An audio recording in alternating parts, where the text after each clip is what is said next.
There are things we can do. We bring in good news and we give it to you. We talking about podcast and connecting people and culture from here and up out of the globe. Qualified people who willing to sell. Blessing our time and our efforts are rest. The brothers giving us here and the parents of them. The work with my life without fear. I lyrical Master. Clé Paris ou America yo ake Sktv benyo. C'est ma chenni tina ke ase ma yamo. Engi sano muni emu aye yo. Engi lofa mui emu aye yo. Sktv, the best in Liberia. Sktv, the best in Africa. Sktv, the best in Mama Liberia. Must hold by the lofa and grandbaza. And I dine ya to money, and a sadia ya to money, and a quantity ya to money, and a quadruple ya to money, and a dine ya to money, and a sadia ya to money, and a quantity ya to money, and a quadruple ya to money, another forget na ya to money. That's the biggie. Another forget it now. Cause you walk on my ya to money. Yeah. Sktv, the best in Liberia. Sktv, the best in Africa. Sktv, the best in Mama Liberia. Must hold by the lofa and grandbaza. There are things we can do. We bring in good news and we give it to you. We talking about podcast and connecting people and culture from here and up out of the globe. Qualified people who willing to sell. The blessing our time and our efforts are rest. The broadcast we giving are real and I promise my best. To work with my life without fear. From Grandfather Nima to Lufa, from Riverside, River G to Chile, from Grand Crew, Bombing, Kevon, Montserrat, San to Bacalu, from Maryland, Bonk to the Mikey B. We the best in the land, yeah, LIB. We the best in the land, yeah, LIB. We the best in the land, yeah, LIB. Sktv, the best in Liberia. Sktv, the best in Africa.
Yep. Yes.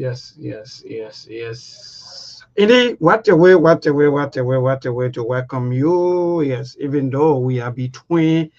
Yes. So, wow. Hold on a little bit. The time check is 10 minutes, right? That's the time check. 10 minutes past 6. I don't know about you, but from what I said in broadcast, the time check is 10 minutes past 6. And what a way to say a pleasant good evening and welcome. Welcome to your number one evening show, the SKTV show, which of course give opportunity to all. Be what are you, Unity Party, what are you CDC, what are you ANC, what are you OPP, what are you YDD, any kind of person you think you are. Right on this platform, we give you all of the opportunity for you to talk to your leaders, talk to your people, and talk to that person that you think. So again, folks, we'll be joined by our team very, very soon. But let me see. I want to play something, but it's not easy. Let me play this video quickly. Something happening though from the House of Representatives this morning, where this morning we watch. Should I say?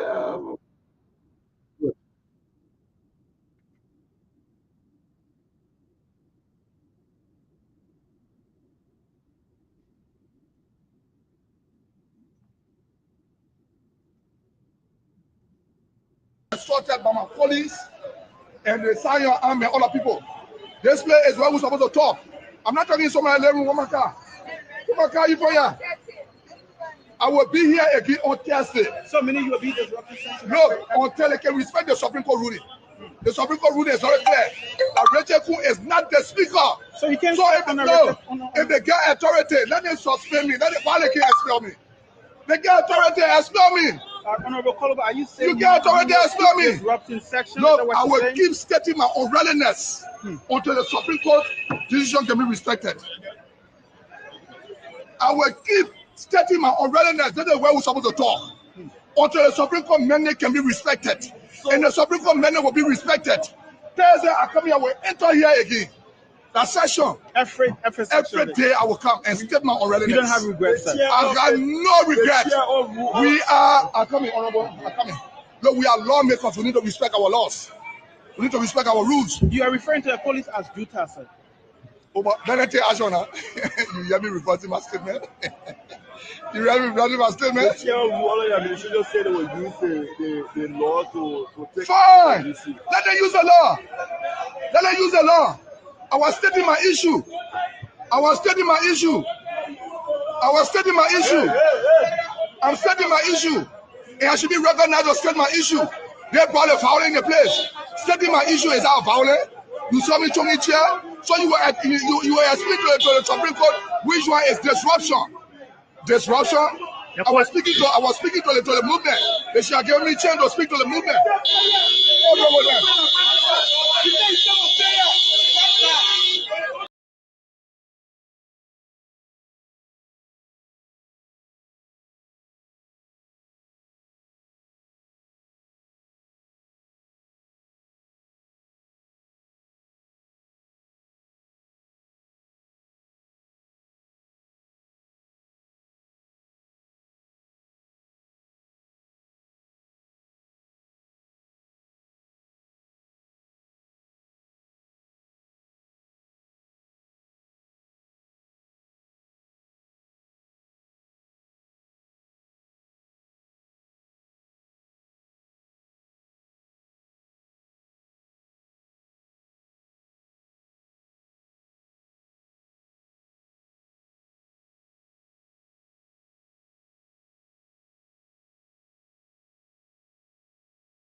Sorry. Thank you, my brother. Yeah, thanks so much. Just try to show people. Yeah, so like I was saying, this life, sometimes when you laugh, people get issues. Say, oh, maybe they did serious. Then you just laughing. Oh, maybe what do you want for maybe not to do now? What do you want for her to do? I will not stress my stress. I will not care myself for your seriousness, because if these people that we voted for when they were serious, look at today. So people, let me record. I feel my people. Okay, thank God a monk is here, and I'm all Lord, going to judge you. Oh God, mommy monk, my brother. Good evening. Well, I'm not getting monk. But let me see again. I think I got to play that more law maker. That more law. Look, the country is interesting. Yesterday, it was good, but today it's bad. Today, Okay, although, let me see who be there again. Okay. Oh, a lot more you see. I don't know how many come. Okay, let me take the one from there. Let me put the one there. Monk. Monk. Well, something What up? You happened can hear here. me? Uh-huh. You Now can I hear get me? you now. I thought the Okay, petrol you yeah, I get think go I got it. now. Yeah, Kepa, I don't, at this stage, I don't understand what his fight is all about. I don't know. but man, Sometimes you go got to do take that a man step for back why, and see Monk? yourself. Well, no, I mean, yeah, because like brand people work, sometimes you got to take a step back. Yeka How is now, doing Monk? too much, and I think, huh? Yeah, go ahead. Go You ahead. say I was what? asking you. I said, no, no, no. Go ahead. You said you wanted man to take a break or like, I'm asking you how and why. Well, people believe in Yeka advocacy. For me, I hate talking about this whole impasse happening in the house. I think it's too redundant. We've been talking about it forever. I don't know the point. I don't know what they're trying to achieve at the end of the day. I mean, I understand his advocacy. People respect him. He's loved by people. People believe that he's consistent. He stands for what he believes in. But sometimes some fight ain't just worth fighting. I don't know. He talking about, oh, the people got to respect the Supreme Court ruling. The Supreme Court will amended. No, the Supreme Court never came up amended. That's why the Fanatikova went and filed for a bill of information, because they know that the Supreme Court ruling was not exactly what they expected, but everybody was playing politics, trying to interpret the Supreme Court ruling to their own liking. So the question you're going to ask yourself, my brother, the whole rule of law caucus, why they can go there and be fighting like you all the time? Only you. And they'll keep putting you outside all the time, because at the end of the day, this thing is a numbers game. They will keep doing business as usual. You will go there, you will disrupt. At the end of the day, it's a bridge to nowhere. We told you what was going to happen. So they think, look, let me tell you something. Yaka is on insulin. And he himself said it on the show that he's sick. He got sugar issue. Look, stress and shouting and screaming, it also have a health impact on you. So at certain point in time, at certain point, he's even jeopardizing his own life. I don't know. I mean, they screaming thing. Look, when you keep yourself on account, whether it's your blood sugar, whether it's your blood pressure, all these things are regular. They're constant fighting and shouting and going against the police. I don't see a need for it. If you are really, really sure the entire rule of law caucus, including the chairman, they should go there and be fighting every day. Why only you? You never voted for Fernandinho in the first place. So I don't know why you are so invested in this whole fight. I'm not saying that you cannot advocate for the right thing, but in this case of lawmakers and this two blocks, I don't see it yet. I don't know why But he's trying to achieve. That's what I'm saying. Monk, Monk, Yeah. Monk, Monk. Let me ask you this question because on this show, all of the time you've been talking about politics. Now to Yeke explain politics. So why you want Yeke to remain, or maybe someone would say you want him to rest, or maybe to be quiet. And Oh, you believe that he playing politics? No, say that no, again. You think that he playing politics, right? That he's not, no, no. that his According to advocacy is no, not uh, genuine. It's just no. showboating. I come in among. According to you, you said that the thing that is happening in the house is politics, and Yeke is saying that okay, same, same, same is politics, or maybe like for me now, maybe in my thinking, I mean, just say that way, in my thinking, and mind you, when you go to sessions, I think the purpose there is to advocate, disagree, and to agree, and to discuss some national issues, and sometimes the way that they discuss the issues, even we see that also even at even in the U.S., right?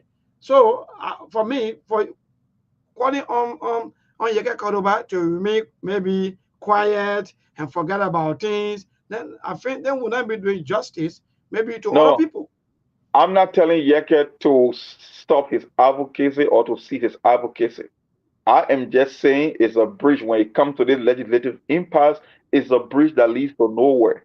He misquoted what the Supreme Court justices came out with in terms of the ruling. That's why I keep saying they are an entire body, an entire caucus. Why is always he the one, the only person that keep fighting and getting in confrontation with the police? That's one thing. So if you are insinuating that okay, since we believe that what is happening in the house is politics, and he want to show the theatrics or just for the optics, then that's up to him. But for me, I don't see the point. I don't see it. It's not like when he go there and disrupt every day, something is going to change. Matter of fact, the man who is even the victim, man, you don't see him putting that more pressure because he know he's gone.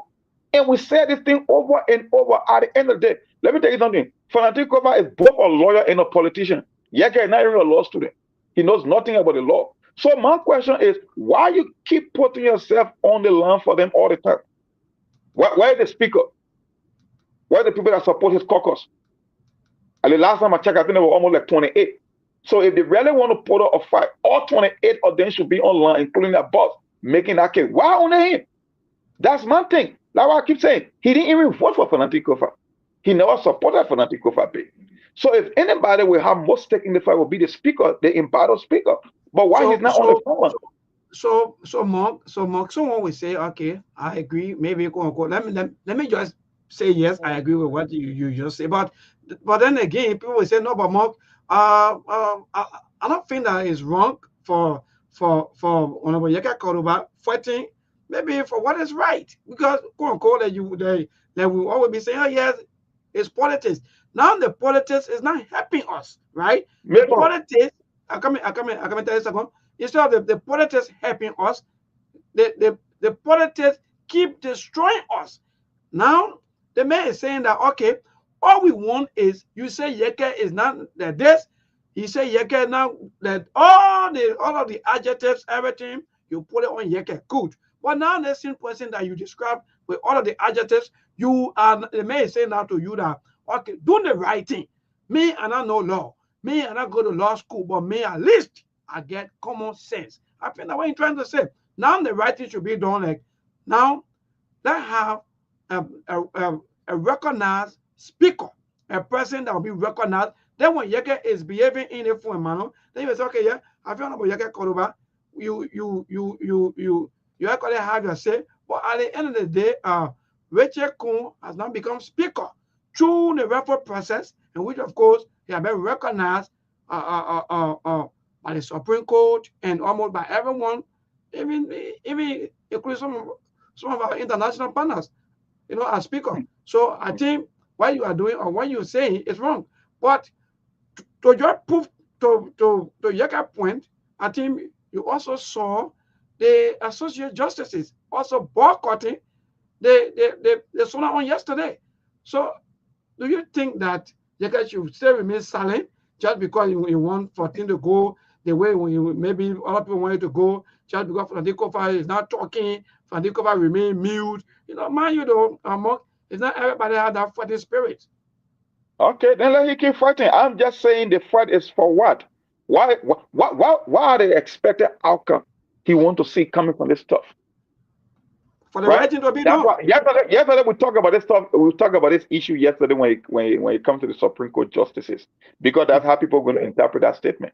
Okay, they talk about they want to stay as far away from the politics. They don't want to be seen like tipping the scale in other direction. So I said their attendance or their absence will be interpreted in the same way they interpreted the ruling from the Supreme Court. People in a whole country of 5 million people, the Supreme Court ruling was written on less than 2.5 sheets of paper.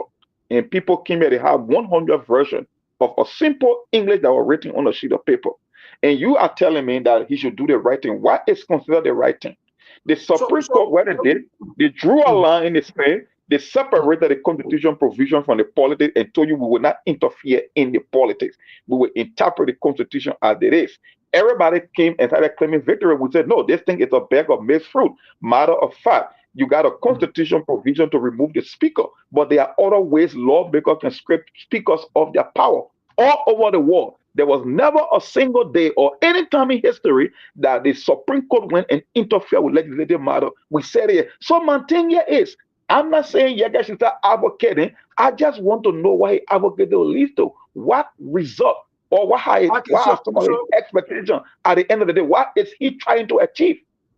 Okay, good. So Monk, Yeke been one of the ranking officer of the rescue government. Let us not take that from him. Let be fair enough and let speak to truth to where it belongs. So Honorable Yeke Wakaruba, who struggle from bush to bush, from village to village, from town to town.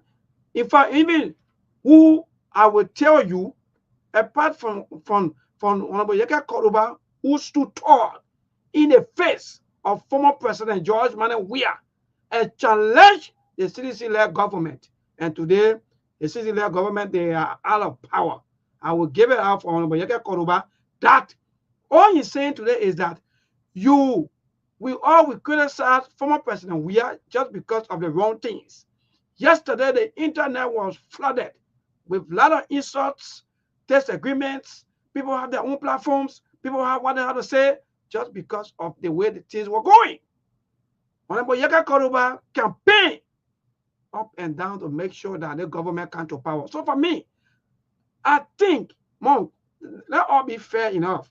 I think what he's doing now is right because you can't bring, or maybe you can't have your child and you're not able to look in the face of the child to tell them it or to tell your child the truth. Like, for example, there are some of us parents, after bringing forth our child or children on this son, these same children or our child will come, or these people will come and have complete control over us that we can easily talk back to them. So for me, I will say that quickly before I tell over to you that I think Honorable Yeke Koruba is right on what he's doing because you can't tell the Liberian people that yesterday it was bad, but today is good. Now let's move on to the way you were throwing out, right? Let me fair enough. Okay, maybe when I have any points of maybe getting any good results or not. All right, good. So let's go back to the way you were throwing out today from session. Compare that with that of the government that he was 100% against. Monk, what's your take? Well, from what you just explained, I think you're just saying that he's trying to set a school that because people saw him doing the same thing to George Weah government, so it's imperative that he do the same thing to Joseph Boaga by virtue of the fact that he was one of the strongest supporters of Joseph Boaga.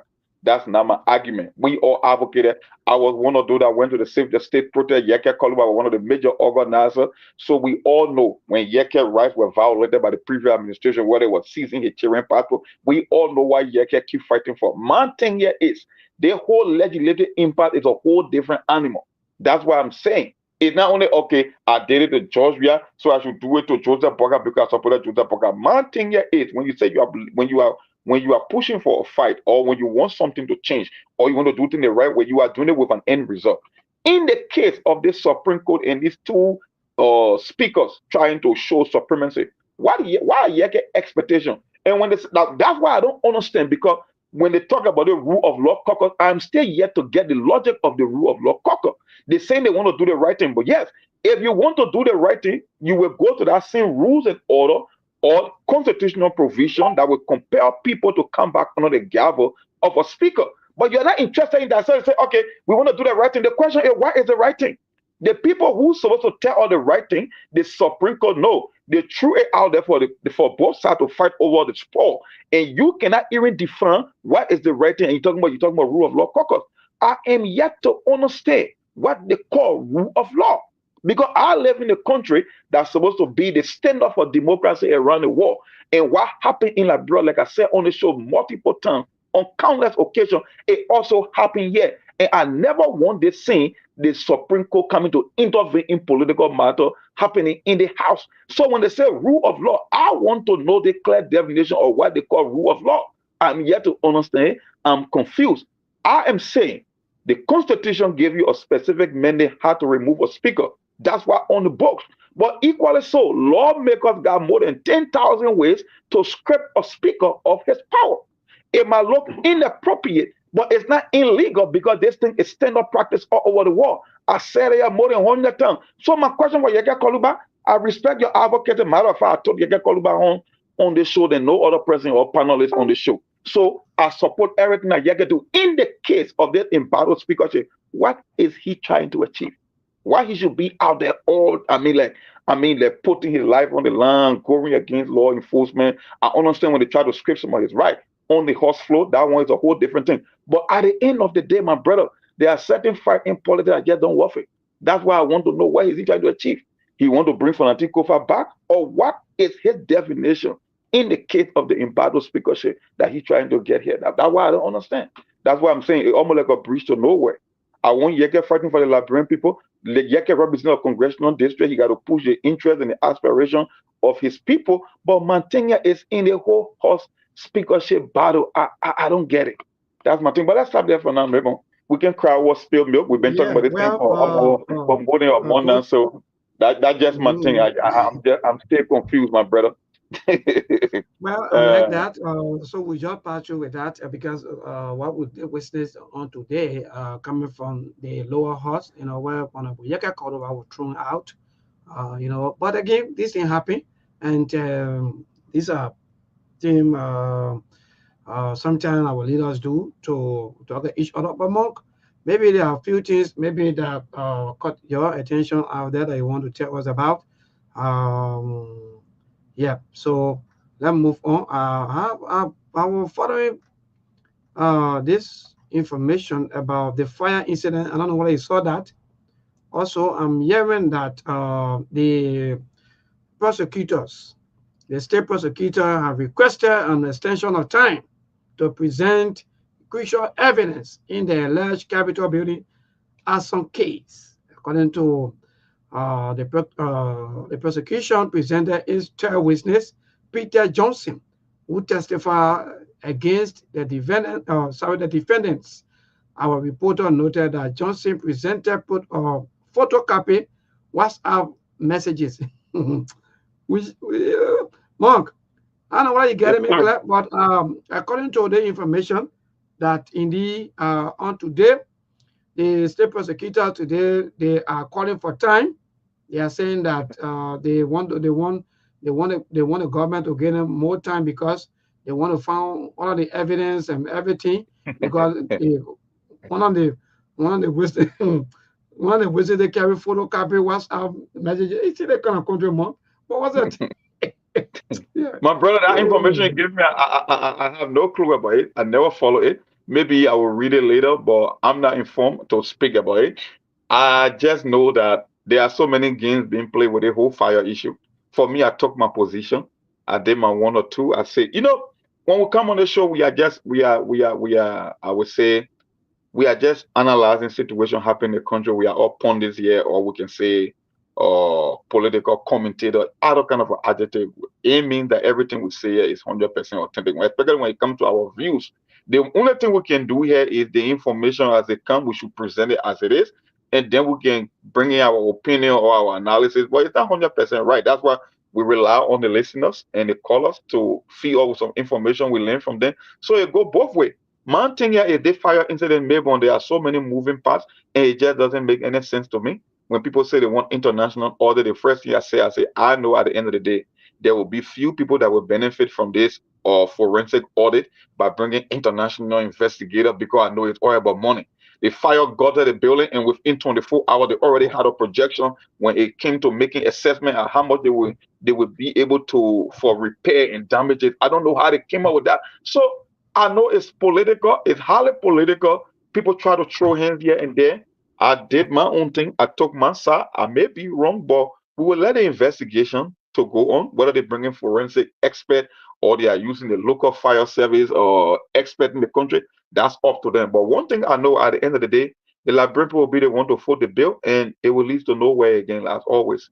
Few people will make money off of it because they will get kickbacks at the end of the day. That's why it is. Anytime you get in talking about international audit, because when you bring an international auditor or forensic expert, you're not paying in local cash. You're paying in some good sum of money.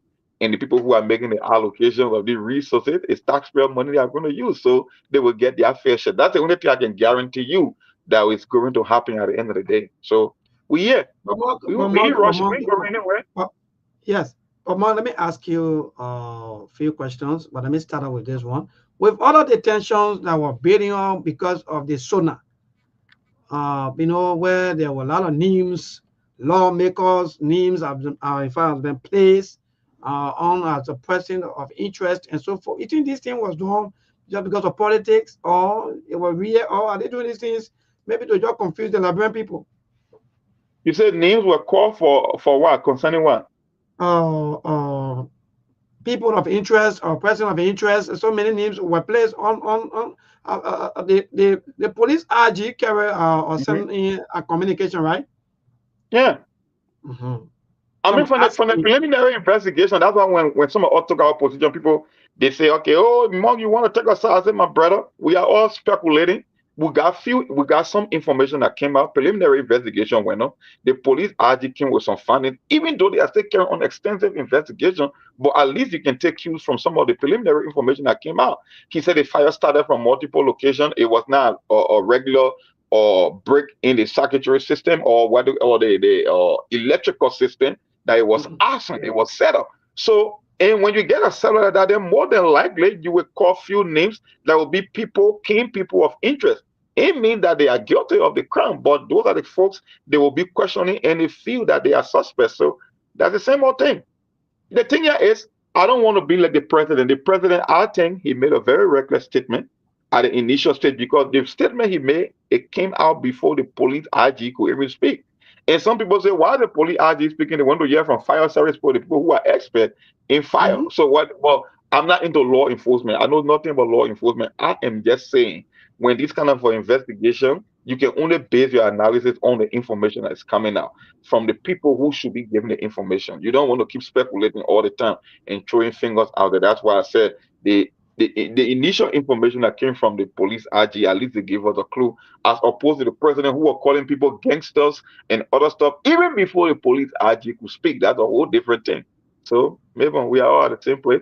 And we will analyze things differently, but at the end of the day, so that mean Monk, maybe this fire investigations or maybe report and so forth, maybe the kind of a report will be among the other reports that have been sent to the president, and most of the reports are all on the decks of the president. Do you think that something good will come from all of the entire investigation? What we're hearing now that the second president will testify, the president carry or photocopy WhatsApp numbers and so forth, and now the state prosecutors are talking about more time. They are not begging for more time. Do you really think that Liberia is going to really get any good results from all of the holding and putting? For me, I will hope so, maybe. We will all hope so. We want to get to the bottom of it, especially with the political tension between these two embattled speakers in the country at the moment. But that's why some people believe that there should be international forensic experts, because they believe that if it's done locally, people will try to temper and always play politics. So for people to clear that doubt, some of them are calling for a forensic and international expert. That's how they see it. But I know it will come with a cost. And these same lawmakers that are part of this thing, some of them will still benefit from it. So my thing here is, we will all hope to get a better outcome. We want to get to the bottom of it to know who did it. But some people say, you know what? It would never be for of politics. Politics will always play a role. Since you got two groups fighting, everybody pointing finger, then let's call some international or investigators and some fire experts that will come and give us some forensic audit and tell us exactly what happened. So I don't know if their investigation will be contrary to what the police IG said from the initial statement. It means that the government is lying in that case. If the outcome not contradicts what the police IG said. So I don't know. It's possible for them to reaffirm what he said, or it could go the opposite, the other way around. And some people believe that the folks are already compromised.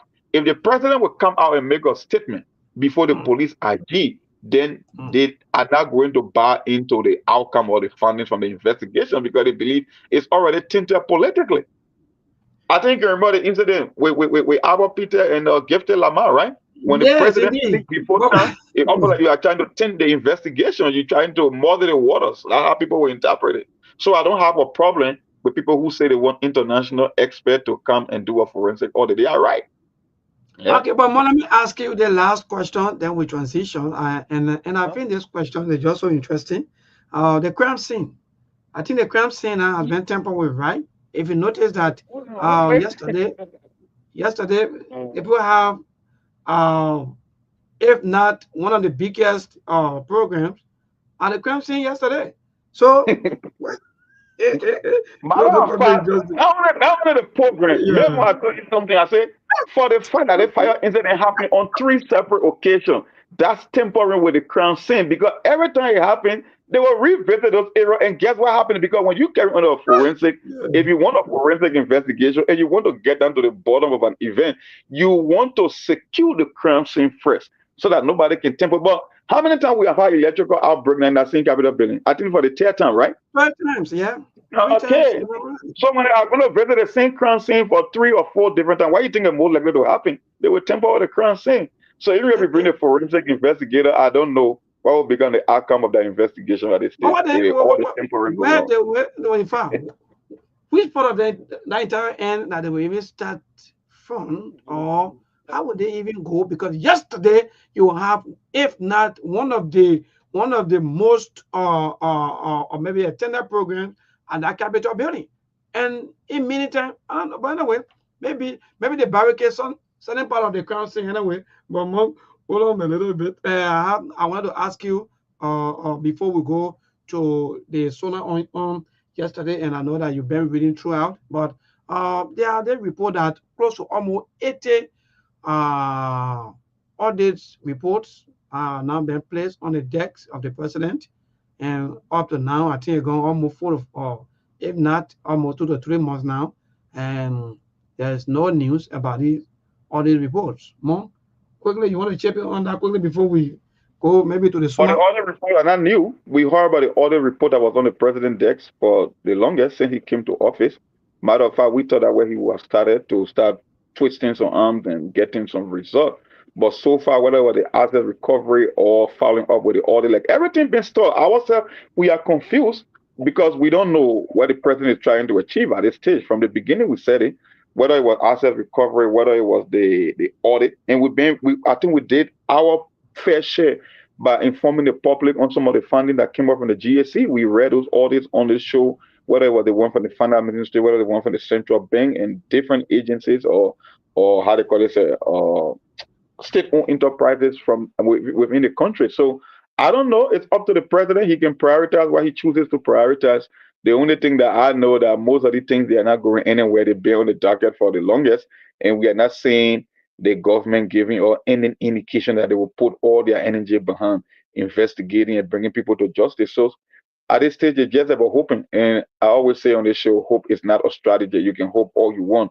You got to give people a sense to believe that, you know what, this is what we are trying to achieve, this is what we are trying to do. But when you get so many things happening at once, whether it was road fund issue, whether it was giving the government 41 million to spend before the budget get approved, like it's so many moving parts that you can't even keep track of. So almost like the government itself keep muddying the water so you can't keep track. You go one day, you go low, it's Ayololo buses, another day is yellow machine. So how can you make the case that they are going to put all their resources and energy into bringing people to the books from the GSC reports that are on his desk? So that means the fight against corruption has just ended. Somebody will say like that.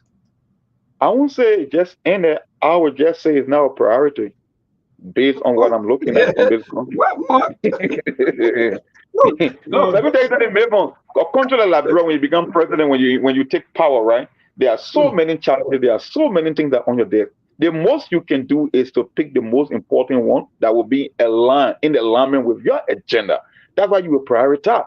But when you get so many things happening every day that keep taking your attention from the most pressing issue, how can a guy like me place a bet that Joseph Boga is going to focus on all the reports? I cannot. I'm not saying he's not capable of doing it. I'm just saying in terms of priority and his vision for the country, because when listening to the State of the Union, I didn't hear anything about audit or forensic audit, about GSC report or bringing people to vote. He just talked about the challenges and some of the things that they inherited, whether it was on the right issue, whether it was about the economy and inflation, income inequality. Those are the things that I heard.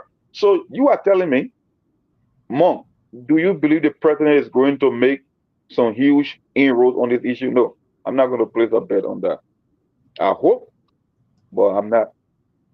Wonderful. So also we are getting a report that Grand Creek County Senator, quickly in passing before we move on, Grand Creek County Senator Abochie has written the plenary of the Liberian Senate to review and resubmit constitutional amendments for national referendum. Wonderful news. And I think now I think we can now use some of the opportunities now to put in at least some of the things that I think that we want now to be in the referendum. What's your take? That's the latest news I'm hearing. I welcome that news wholeheartedly. you know, when the whole issue about SKTV saying that we got to take on some initiative for the 2025, Yes. that it can be politics. For me, I said it on the show openly. I said, man, if you were to ask me, Mom, what would be your approach? My approach when it comes to changing things in Liberia, I would believe a total overhaul of the constitution would be the best way to go. Because here's the thing: when you're doing ballot initiative, there are only a few ballot initiatives you can put on the ballot, right? You cannot kill so many birds. But with a constitutional reform, whether it's lawmaker, whether it's their salary, whether it's their benefit, whether it's minimum wage law, whether it's about regulatory law, or whether it's about tax law, whether it's about how outdated our constitution is, whether you want to make some change when it comes to the speakership, you can kill so many birds with one stone through a constitutional amendment or constitutional overhaul. So I am on board. SKTV is on board 100%. Matter of fact, this is the great idea. This is what people are wishing for. That we can look at the constitution and make a lot of updates and solve so many problems in our country. Because yeah, the thing, maybe when you got good constitution, people won't be playing games all over the place. More quickly, just check in because there are so many things that you want us to go for referendum for. Just send it to your inbox so that you can check it out. You talk about, I think, Article 47, Article 45, talk about dual citizenship, Article 48. Wow. Yeah, for the reduction in the term of members of the House of Representatives from 6. No, I think you sent me the wrong link. You sent me the StreamYard link. I think it was a mistake. So double check it. Okay. No. Okay. Yeah, the latest I got from you was from StreamYard. So maybe you thought you were sending me the actual link, but you sent me the wrong link. All right. So let me see. Let me see this. Let me see. But check up. I just did. Check up. Yes, that's a very good news. That's a very, very good news. Look, every time to just allow to more looking or checking. Let me tell you, that's the only way that will move forward as a country. All the laws will cause here and they're talking plenty, doing all the things. Look, as long as the laws are not put into place, especially at this time, where in this world that you'll be still be using 1950, okay, then I'll be using 1950 shoes. Well, how many of us today that can still wear, I don't know, I can call it some of the rubber shoe that the people used to call, I don't know, they get water. Tipote, good. Tipote, how many of us today, Mom? No. So everybody move to the new world. But when you still want to be using some of the, I don't know, constitutional laws that are already updated, that are even making no impact in our lives. But Mom, if you get it, if you're ready, then you just go ahead for our people. That's why I said January 28, 2025, Capitol Hill, Moreover, Labrador. It said Green Crew Senator Albert Chi has written the plenary of the Labrador Senate to review and submit a constitutional amendment for national referendum, right? It says Senator Chair communication to plenary seek to address the 8 proposed amendment, including Article 28 for dual citizenship, Article 45 for the reduction of term limit. Interesting. Albert Chair, welcome on to SKTV and our next meeting so you can be part of it. Article 28, Article 45, Article 28 for dual citizenship, Article 45 for the reduction of term of senator from 9 years to 7 years, which I don't agree to. Representative from 6 to 5 years. Article 47 for the reduction in the tenure of the president pro tem and other officers of the Senate from 6 to 5 years. And Article 48 for the reduction of the term of member of the House of Representatives. Okay, I think I'm reading this one over. Let me just say I'm using 2 screens here. Article 49 for the speakership and other office of the House. It says, hold on one second. The communication also seeks to amend Article 50, 83A, and 83C that provide for the election of president from 6 years to 5 years. Change in the date of the general election from the second Tuesday in October to Thursday in November. I buy into that because the rain season is making it impossible for people people suffer a lot throughout the country. Yeah, as well to reduce the time frame from the resolution of for complaints emanating from the general election for 30 days to 15 days. Our chair noted that on December 8th, 2020, said proposed amendment to the Constitution was submitted to the national referendum, but however fell short of the required 2/3 of the total vote mandated by Article 91 of the 1986 Constitution, and consequently could not take effect. The former President pro tem prayed that plenary review the proposed amendment, make relevant adjustment. Hold on one second here. My screen is a little bit frozen. Let me go all the way down. Following his submission to plenary mandate at the Committee on Judiciary and Internal Affairs and Autonomous Commission and Agency to take charge of this matter and report within 3 weeks. That's his proposal. It's welcoming. I think it's great news. Maybe why the former pro tem is saying here, we've been saying this thing on SKTV, that we count on lawmakers, even though the president comes with certain powers, executive power, but we say the system of governance that we practice, the lawmakers should be the one that set the agenda for the country because they are about it. The president is an individual. That's why the president got limited power and lawmakers are given almost unlimited power. Maybe we will not make progress if these things still exist in our law. A total overhaul of the Constitution is how everybody now in Africa all over the world are revisiting that Constitution. Look, you cannot live by 200 years ago. We live in a modern time. Look at what happened this morning in America here. We woke up more than 600 billion evaporated from the stock market because of one company that came up with a chatbot that would change the way how people do trading in America with a semiconductor that spend less than half of what America spent. Guess what? They changed the game, and within hours, 600 billion with a B evaporated off the stock market today just because of one news. You are telling me we live in modern time? We're talking about AI, industrialization, and technology, and you want us to be living by our laws that were written almost 200 years ago? It's not possible. So I think this is welcoming. We invite the former pro tem on the show, and they all need to come to SKTV most often because for us here, we will play the, I always say there will always be time for politics, but the thing that affects the country affects us all. There is nothing new. We've been espousing this idea on the show forever. We just need people to come together, put their brains together, the people who know exactly what we are talking about, the experts in those areas. We can help to make the country better. We don't need to wait for every election cycle to make a change and expect that one guy will come and change the country. No, we got to look at other avenues. There are so many tools in the back that we could use and explore. And that's exactly what he's saying. Even though I don't agree with some of the time frame that he said, I don't believe that. But at least he's starting a conversation. Thank you. I like that. Go ahead, my brother. Yeah. We are all on the same path, and then we got different ways how we see it or interpret it. But it's a positive news. I think it's a win for the country. It will follow through. I say in Liberia all the time, we are not short on ideas. We are just short on the discipline and the togetherness to get things done. But we are never short on ideas. And the protem that means we are waiting for 3 weeks. 3 weeks from now on for the team to report.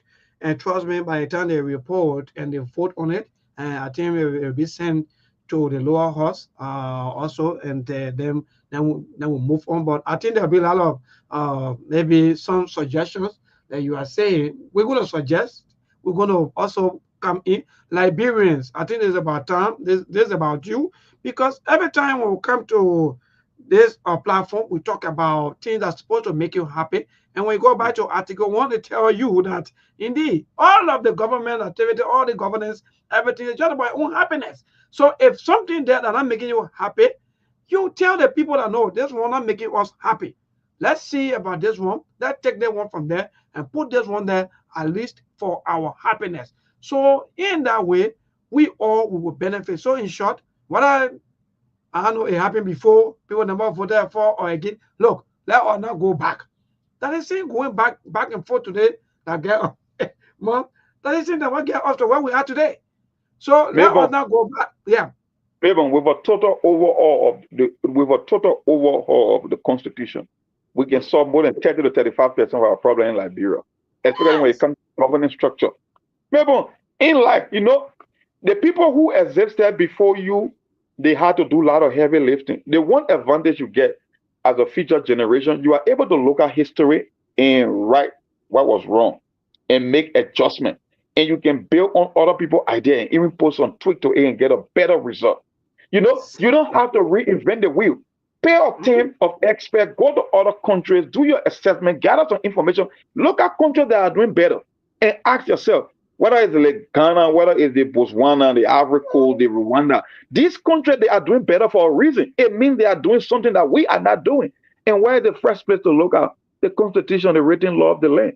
When you follow these laws, when you can review your Constitution, look at all the loopholes that needs to be closed, look at all the new and brilliant idea how to integrate it. Trust me, my brother, we don't need to wait for elections to try to transform your society. That's why lawmakers are there for. That's why you get paid. That's why you are among the highest paid, the highest earners in the country. So think. Seriously. More like not too long, one of our sister program here, one of the color, he called and said, but the lawmaker or our government official salary can be reduced. That was the question he asked. So, and the presenter said yes. He said, but how come they can reduce it? They whom?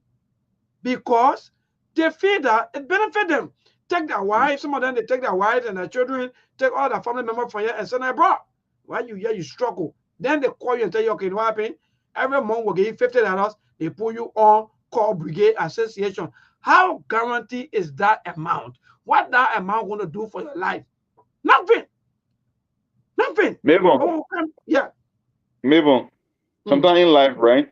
That's why I tell people when you travel and you see other societies in the world and how people operate, you will start questioning everything you ever learned in your life. You know, when I was growing up, I always thought that when people make law, it's all about being perfect. And you know, the reason the law exists so we can put things in place. No, that's not how law is. It was one old man that explained the concept to me. We used to work together.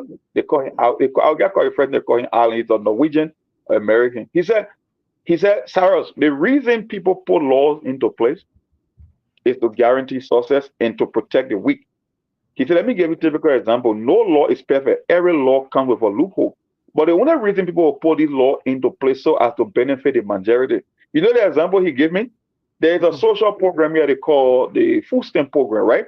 Where when you live below the poverty line, the government gives you a certain amount of money every month to be able to buy groceries because they believe in the food and healthcare that you are entitled to it.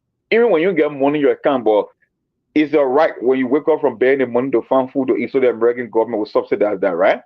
He said the government know that there are people who will abuse the food stamp law. Some people will believe that, okay, we can use the government resources, we don't have to work.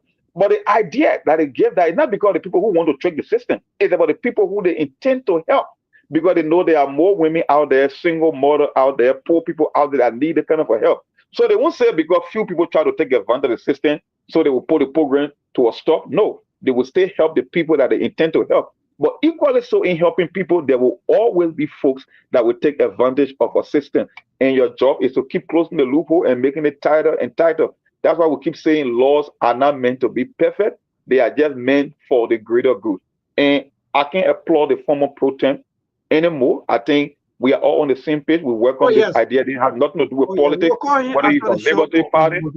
Yes. Yep. It's for everybody. And I think the whole country would benefit if we can move on this and really put this thing to work and making it a reality. I think we can do better as a country. Wonderful. So we have 2 more minutes to go for the news break, and trust me, we got to go for the news break. And all of you, our followers, our listeners, you will also follow us as we go for the break, and we'll come back. We just talk a little bit, then we'll activate the line so that you too, you can also be part. And after the break, I'll be asking Monk about his own observation about the sonar and so forth, and then after that, then we'll activate the line so that you too can also be part of the show here this evening. If you're just joining us, this is the SKTV show right here on Truth FM 96.1. Today, the 28th of January. For a matter of fact, January will be ending on Friday. I don't know. Monday, really run with speed. People are some will hit June at the end of the year. I don't wait for December to end the year. I wait for June. Some will get in the middle of the year that no straight at the end of the story. When we get in the second half of the year. You cross June, that's it. You're on a whole different ballgame.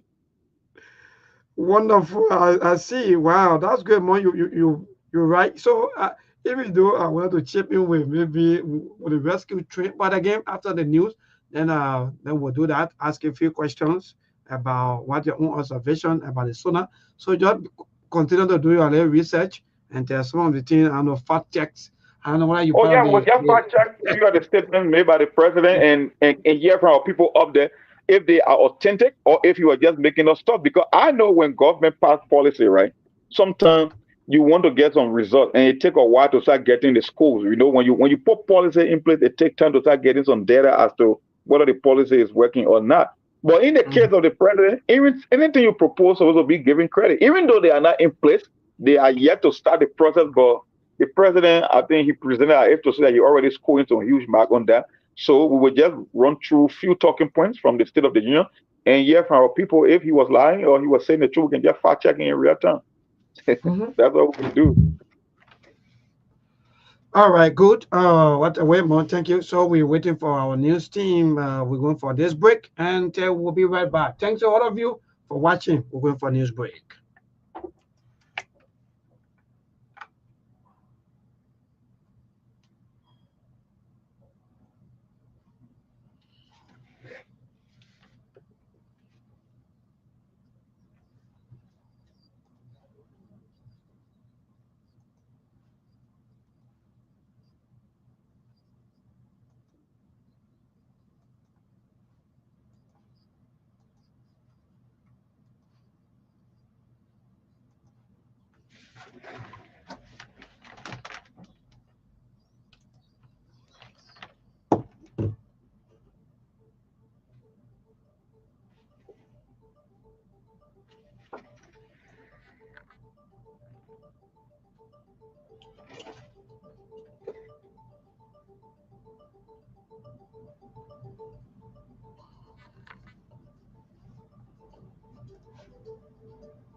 News Bulletin at 7. My name is Martha Davis.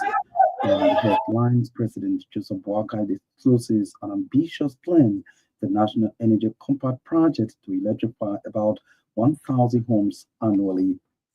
Opposition Congress for Democratic Change officially reacts to President Boakai's State of the Nation address, says the rescue mantra of the Unity Party-led government has been changed to excuse with government shifting blames. Graham Bassa County poised for a significant economic transformation as Senator Bezanda Finley announces that a deal for the development of the region's iron ore tailings in Buchanan is on the verge of being finalized.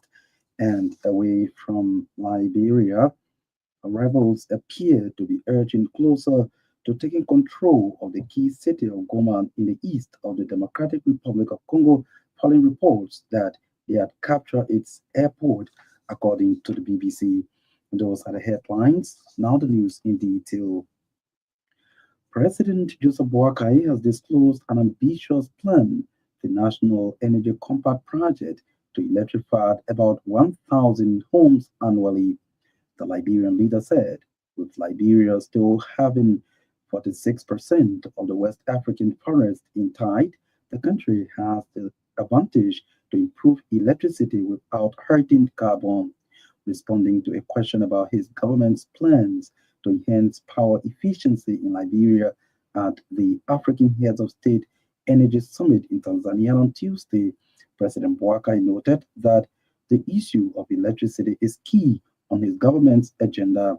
He explained that the country under his leadership is doing a lot to improve energy, citing the launch of the solar project as a clear demonstration of his administration's commitment to improving power supplies across the country.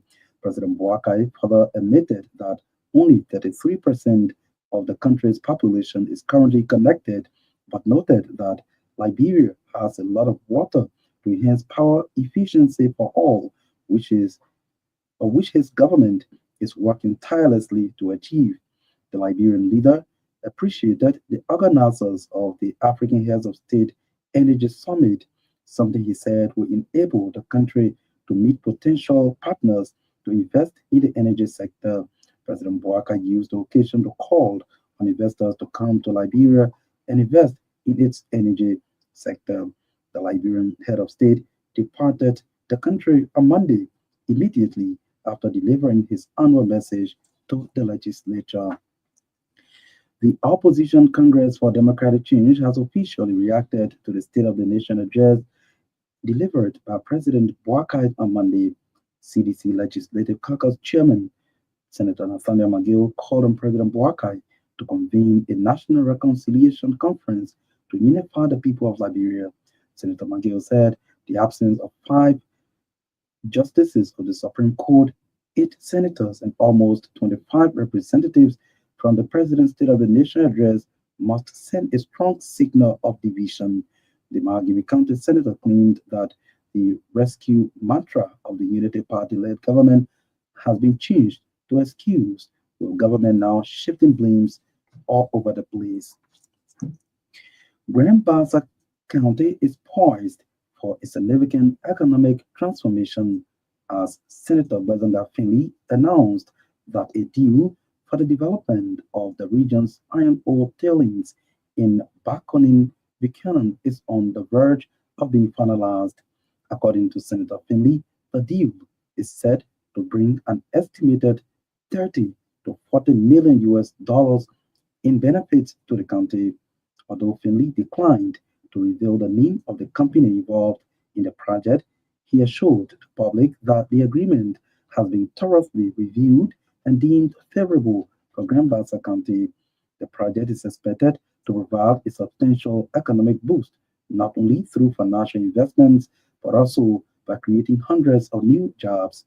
As part of the agreement, according to the Grand Bassa senator, the company is scheduled to begin construction next month on a state-of-the-art 300 tons per hour iron ore beneficiation plant. This facility will be responsible for processing iron ore tailings, significantly increasing local production capacity, according to Senator Finley. He noted that the establishment of the beneficiation plant is aligned with broader efforts to strengthen Liberia's mining sector while stimulating the local economy and creating long-term benefits for the people of Grand Bassa. Senator Finley made a disclosure recently in the county.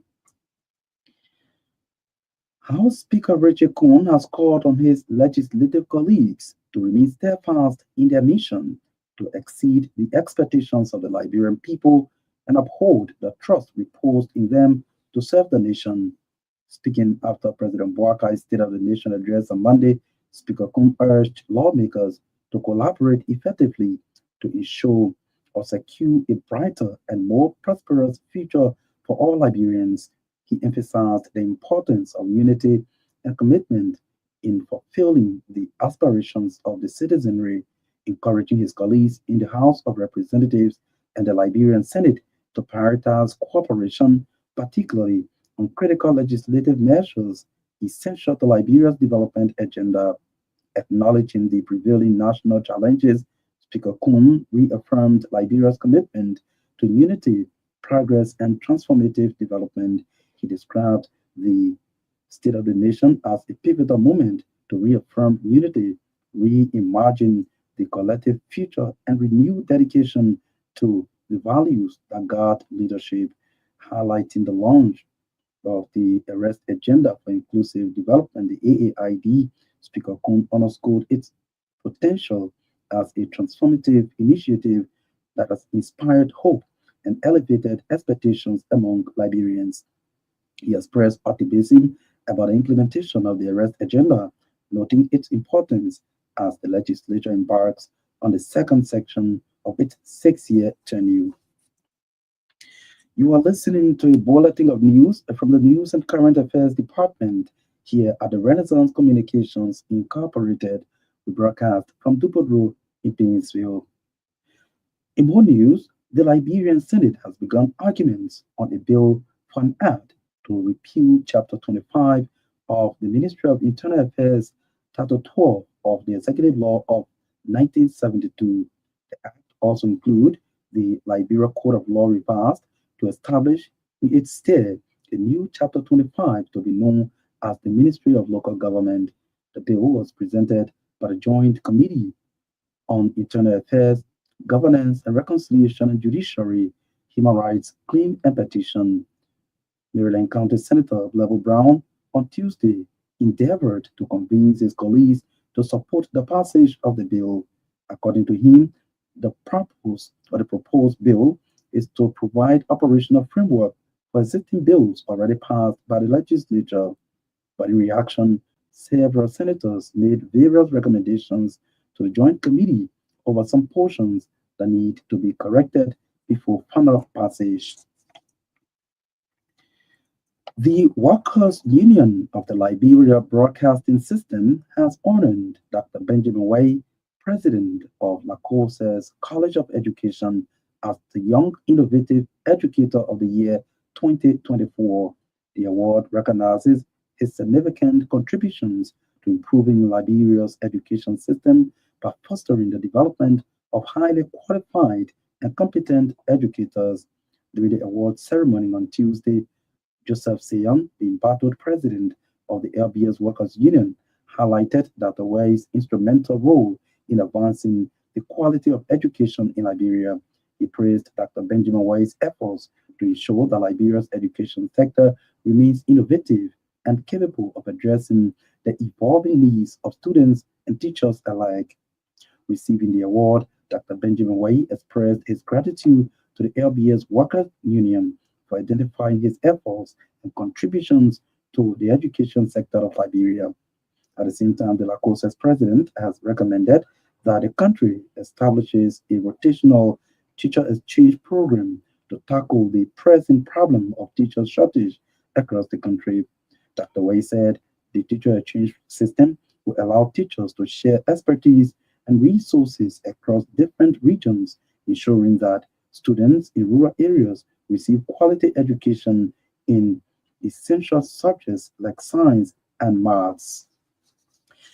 And out of Liberia now, rebels appear to be urging closer to taking control of the key city of Goma in the east of the Republic or the Democratic Republic of Congo, following reports that they had captured its airport.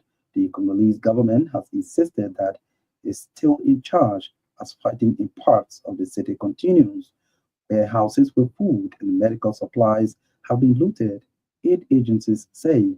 The clashes between M23 rebels and the army and its allies have left hospitals overwhelmed by casualties and bodies lying on the streets, according to the United Nations. Growing anger over the rebel offensive led to protesters targeting foreign embassies in the capital, Kinshasa. Calls for peace talks to end the fighting are mounting. Neighboring Rwanda has been accused of backing the Tutsi-led M23 as it made a rapid advance in recent months across the mineral-rich region. Rwanda has consistently denied this, according to the BBC. The lakeside city of Goma, on the border with Rwanda, is a vital transport and trading hub close to large sources of minerals that are essential in the manufacture of mobile phones, among other things. Following a meeting on Tuesday, the African Union called on the M23 to lay down its arms. The AU's Peace and Security Commissioner Bakoli Adeoye condemned the violence by M23 and all other negative forces and calls for full respect for DR Congo's sovereignty, unity, and territorial integrity. A statement from the AU on X said, as diplomats were discussing the situation, the rebels seemed to be gaining ground in Goma. They have taken control of the airport. M23 fighters are there, a security source told the AFP news agency. More than 1,200 Congolese soldiers have surrendered and are confined to the UN base at the airport. Earlier on Tuesday, Abdali Mashang, the World Health Organization's emergency response coordinator for the Democratic Republic of Congo, spoke of hundreds of people in hospital, most admitted with gunshot wounds. Speaking to reporters in Geneva, the International Committee of the Red Cross said its hospital in Goma had received more than 100 wounded in just 24 hours, a number it previously received over the course of a month. It said this had forced its staff to turn the hospital car park into a triage unit. The use of heavy artillery in densely populated areas is causing severe injuries, particularly among children, it added. To end this news bulletin, a recap of the headlines. President Joseph Boakai discloses an ambitious plan, the National Energy Compact Project, to electrify about 1,000 homes annually in Liberia. Opposition Congress for Democratic Change officially reacts to the State of the Nation address delivered by President Boakai on Monday, says the rescue mantra of the UP-led government has now changed to excuse. Grand Bassa County poised for a significant economic transformation as Senator Bezanda Fili announces that a deal for the development of the region's iron ore tailings in Bakonin, Buchanan is on the verge of being finalized. And out of Liberia now, rebels appear to be edging closer to taking control of the key city of Goma in the east of the Democratic Republic of Congo, following reports that they had captured its airport, according to the BBC. That's RCA News Bulletin at 7. This is Marka Davis.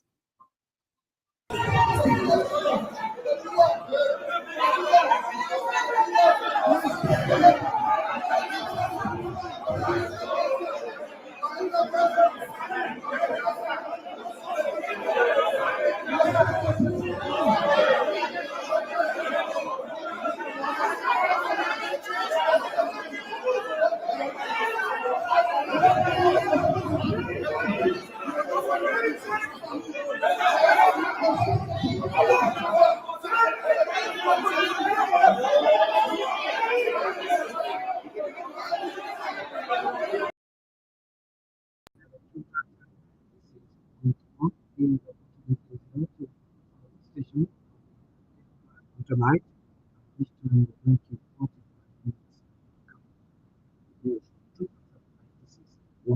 well, folks, we're back after the news break, and we're going to continue with the SKTV show up to 8 o'clock tonight. Very, very soon, my team, or maybe if it's only me, more will be doing the person, but I guess we're going to find us on a wide range of issues.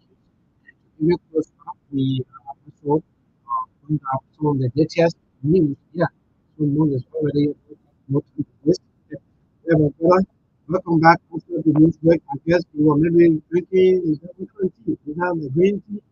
Is that by this time another cool too?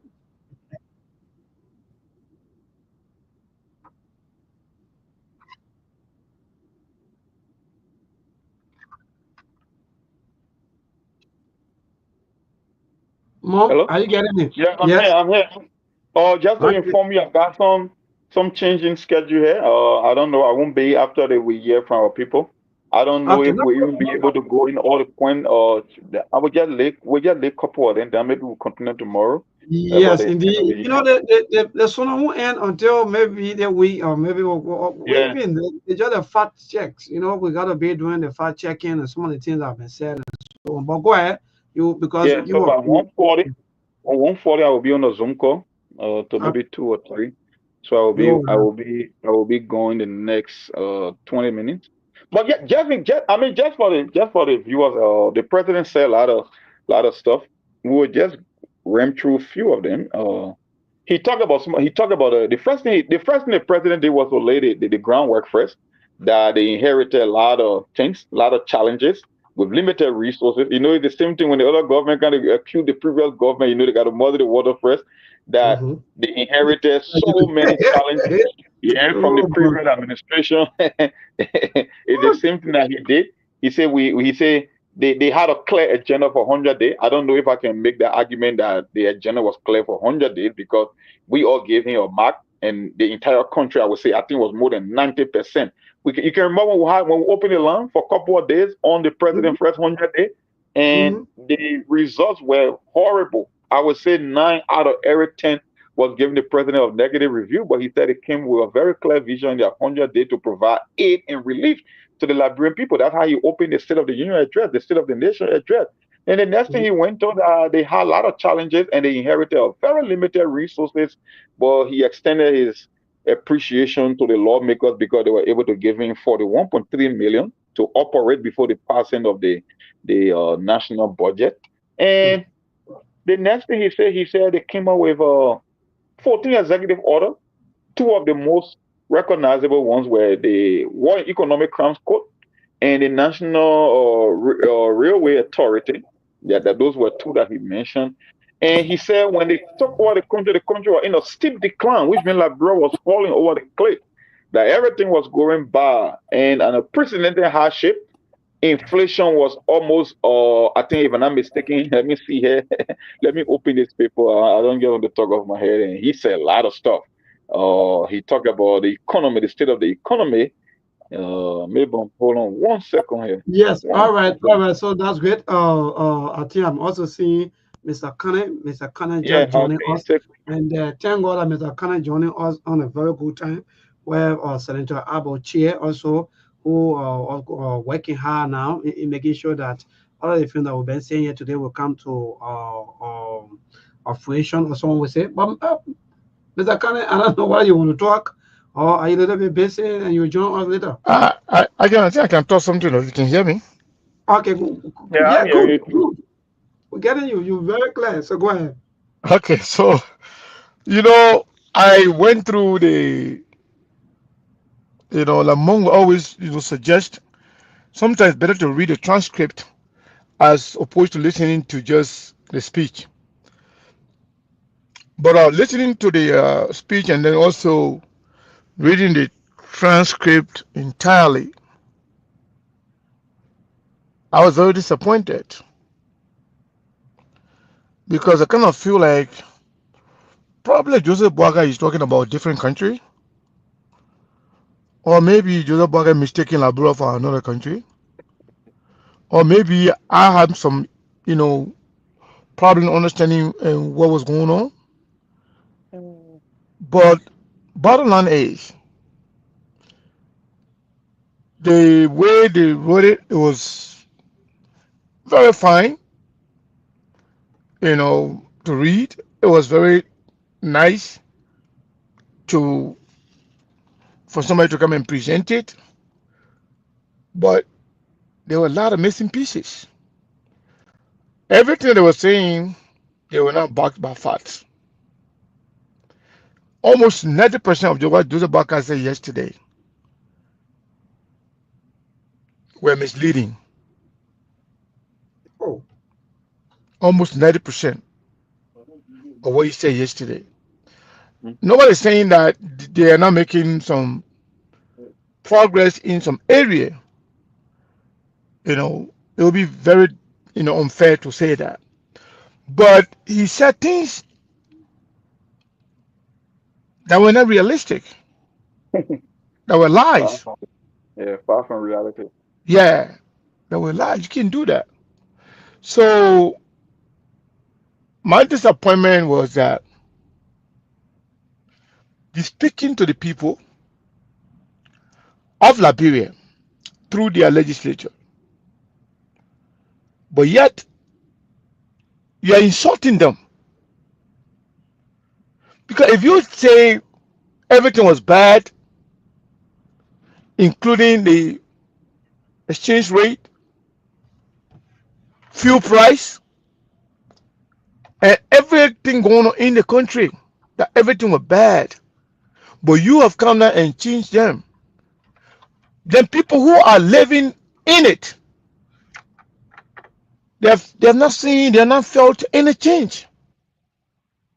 That's insulting. You can't do that. As if people are stupid, they don't know what they're doing. I mean, at least you may not know something, but you can feel.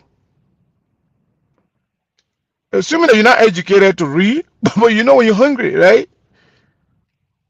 I know you may not be able to read everything, but at least you know when you are sleeping outside, when you're sleeping in the room.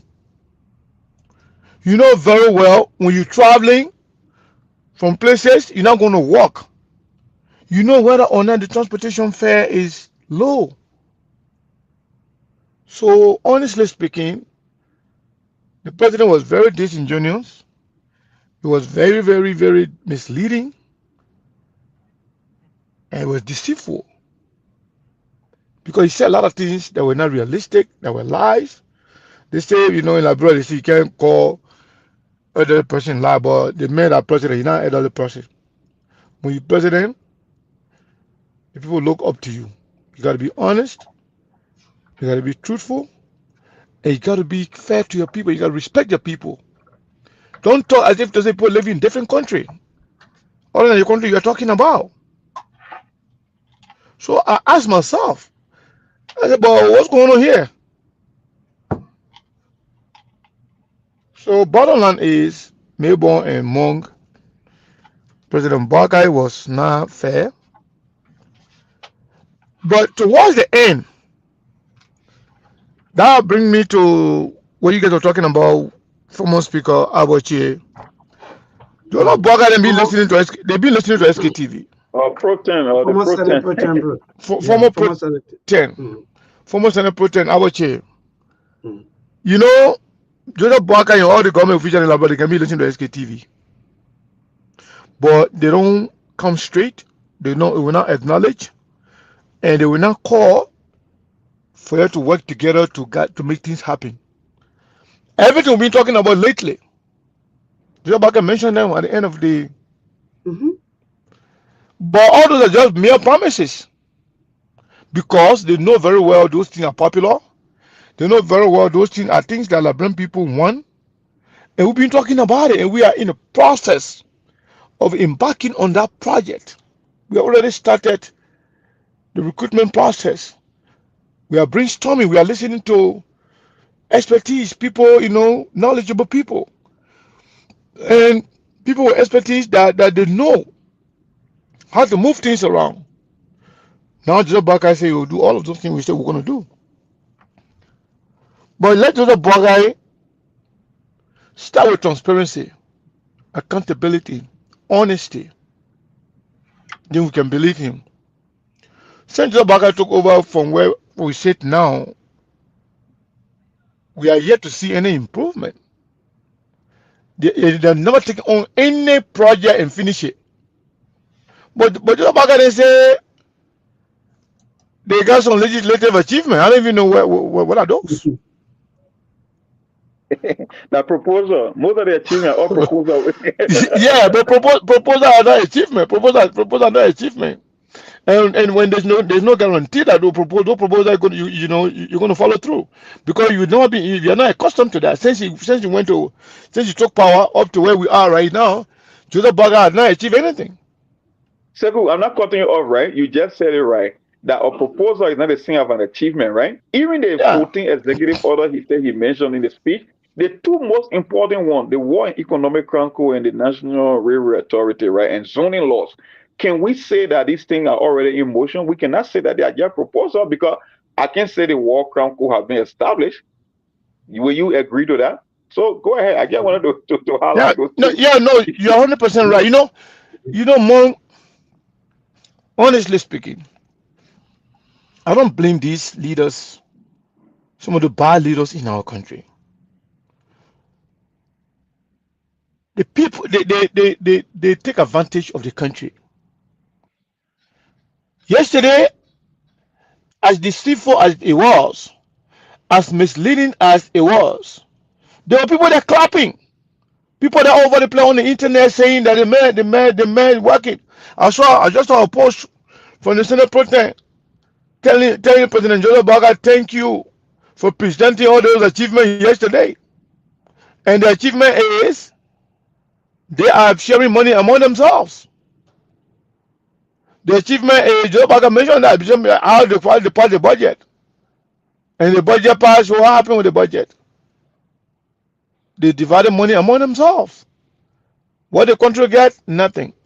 What the people got? Nothing. So it is embarrassing, but this also speaks to the need for change in Liberia. If we sit by idly and do nothing, trust me, we will keep listening to these kinds of garbage over and over, and the country will be in the same position. So, not to take over your show, Melbourne and Monk, but I just thought to come on, and say something. This is very embarrassing. There was no there was no substantive achievement that is backed by facts. Everything he said yesterday were factually challenged. Nothing. No tangible. And like you are saying, Mr. Carter, you're talking about 90% of all of the things that the president said yesterday are not true. Then I think you are you are also agreeing with the citizen, because also the citizen who are also the direct beneficiary of whether it's good or not, they are also crying and saying that nothing that they are seeing, they're not feeling no impact.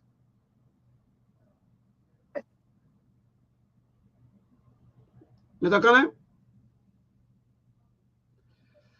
Yeah, Well, Mark, I think yeah, it's yes. yeah. All right, so The Mark, thing yes. is, and what people say is the truth. I don't know about the 90%, but if we be counting proposal as an achievement, then I think every president will leave office with higher approval rating. Because just because you propose an idea, it doesn't make it to be an achievement. An achievement is something that's already in motion and people can feel the impact and they give you positive review. Like take for example what he said about the economy. He said when we talk about a steep decline, unprecedented hardship. So I don't know whether people are enjoying now in Liberia, whether we have reduced the inflation rate and the growing inequality. Because according to him, he said our administration, I mean, before our administration, the growth rate was 4.6%, which I don't believe, while inflation surged to double digit, 10.1% was driven by the rising cost of fuel and food. He said the current deficit at the time worsened by 26%, which means Georgia made the deficit of 26% of GDP. The international reserve was dangerously low. It could only cover Liberia in an emergency for 2 months to cover input. And our debt burden, now the total debt stack is at 2.5 billion or 54.6% of GDP. He said the civil servants were facing extreme hardship due to pay harmonization, that the harmonization that came about by the CDC government from Samuel Tour and the finance ministry, it caused a lot of problems. It caused a delay in payment, leaving people vulnerable to payday lender and social clubs. That's what he said. He said, we recognize the challenges. He said, in 2024, our economy demonstrated resilience and growth, which means when he took over now, because I would say he took over in 2024, all of a sudden the whole economy took a turn for the better, that we came from being in a steep decline to a steady growth. The economy demonstrated resilience. This economy grew with they revised the real GDP growth to 5.1%. So he took it from 4.6 to 5.1. Key sector that was driving the growth, the money, agriculture. I don't know about agriculture project going like bro that we can see results from already.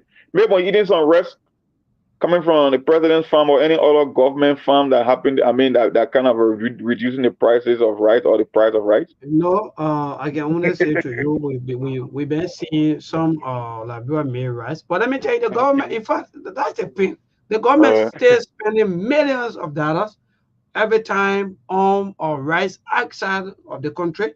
But you have mhm. all of the soil, you have all of the resources, you have the forest, you have everything here to make sure that you feed your people. Well, Monk, that when I think what are you talking about? The people they do these things to just make the people look like they're not worth anything. Because we're in this war, Monk, like for example, okay, we fought war 1990 that carried on maybe for 14 years. Granted. So are the people telling us that after the war, 1990 war that ended 2003, we're going close to almost 20 some more years. Are these people telling us that we're not able to buy any machine that can make fine? What they And telling us, Monk? that one of the callers, that what he said yesterday. He was like, "Are you telling me in the entire country that we cannot make some kind of a down payment or investment in food production that we always have to import because the importation crisis dated back as far as the 70s was that was brought about the rest riot, if you can remember during the Toba administration. And one thing he said, I don't know, like I said, you guys are the one on the ground, you are the one that purchasing commodities day to day, your transportation. He talk about we manage inflation, or they reduce the inflation from 10.1 to 7.7%. And matter of fact, I don't know the exchange rate, the current exchange rate that through the monetary It's true. policy for the Now, central bank. some places, The, let me not give you a few updates. Internet something before me that kind of come on. Let me be frank. Right now, most of the money changers, in fact, they remove all of the rates or all of their samples or their sample and everything that they put everything inside because they don't want government, maybe people to be running after the year. But now the US rate is 200. Some places 199, some places 200, some places 198. That's the kind of country that we live in, where government will just come and say, okay, this one is happening, but the people who are the direct beneficiary of these things are not feeling no impact. All they feel is suffering all of the time. But when the government goes, someone to go talk, they say, yeah, this was happening. This is the I don't know, graph. The graph supposed to be the days. This one is the kind of percentage. Maybe since I'm Mm. at work, let me say something real quick because I'm really going to be leaving you guys. Yes. So, somebody just brought it to my attention what Aboche is proposing. Mm-hmm. I'm told that Aboche is proposing 7 years for senator from 9 to 7, From 9 to 7 and from and then 6 to 5. from 6 to 5 for both president and representative. Yes. For us, that's not enough. Mm-hmm. You're just taking 2 off. I don't know any country where you got senators serving for 7 years. 7 years. Yeah, so like the state want to make Liberia the same, like a unique country that is like no other country in the world. Secondly, any bill that will emanate from the legislature, it may not even pass because it's going to be partisan. People are going to do stuff on party line, and it's going to be a referendum on the ballot. It may not even pass. Yeah, but what we are that's what you proposing, said. because that's going to come from the people.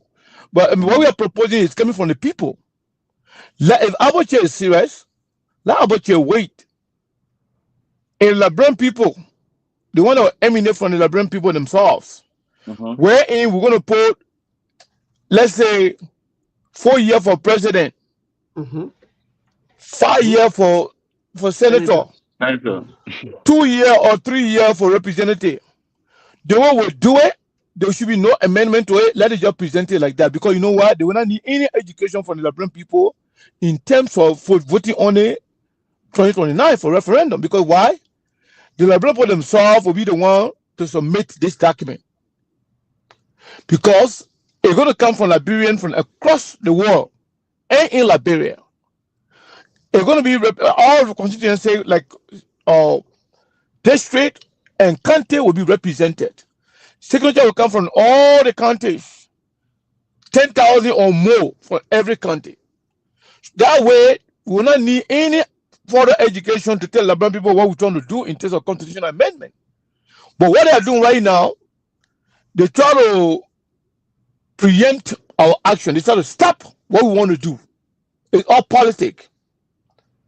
They know they're not going to do nothing with it. It will be just like the other bad guy for economic code. To say, yeah, we'll do it. Yeah. To show some action, like, oh yeah, there's something like they're doing it. Like we told Liberian people that thing will not go anywhere. So whatever Aboche is something is maybe good idea, but it's not doable. Yeah. It will not be acceptable by the Liberian people. So Mr. Kane, I want you, thank God that you all, Lemong and myself were saying, I think it will be good that saying it's already maybe buying the idea. Can we also bring it on and also suggest some of these things also and try to also... Yeah, of course, if you can, but most of the people maybe because CDC not in power now, maybe you will come, but the way the time to power, they always afraid to come. Yeah, they always afraid to come. Right now they are in power. They will not be afraid to come now because they CDC can. So now when you are in power, Sktv the hellfire for them because they're scared to enter because they know we ask them the relevant question that will expose them to the public. So Aboche was not comfortable, coming to Sktv when he was when he was it was many times invited. Yeah. So all of them the same. If you can get to them, you can give me his number. I think I got his number. I will try to reach out to bring him. But what I'm telling you now, if he actually buy the idea, we can still go back to to make adjustment on his proposal. Yes. But it would be better for the thing to emanate from the people themselves, Liberian people. Let me tell you something. It will be politicized if it's coming from Aboche or anybody from all different party. But if the Liberian people decide to do it like we are planning to do right now, trust me, Liberian people will accept it because it will be their bill. And come 2029, during the referendum, they will vote on it wholeheartedly. That's the way forward. Politicians should not come in in sugarcoat things, try to play with us, to to dilute the process that we are trying to embark on. Yeah, the water down. Yeah. So we're not going to allow that to happen. Well, Okay, move on. I will catch you yeah. guys. Let me get off the. No, I got a Zoom meeting coming no, up. I will yeah, catch yeah. you. So maybe you can go ahead and open your lines. I'll be Yeah, on open this. your I'll be line on and hear this. from the people. So let me go to the line and interact with our people.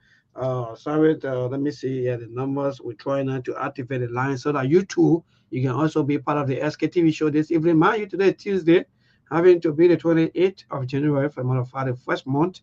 And hopefully, the month will be ending on Friday. I know some of you have been worrying a lot as to what's going to happen. And thank God. But folks, I'm trying to activate the line quickly so that you can put in your points, be part of the show. So the number now to call is 077-285-961. That's the number to call on tonight on the SKTV show. You'll be live right there on the Truth FM 96.1. Again, the numbers to call is 077-285-961. I guess you've been following all of our activities, all of the things that we've been discussing here. And yes, with the president, Suna, and yeah, all of the things. So this call up. Good evening. Hello. Hello, Chief. Go ahead. Your name and from where join us?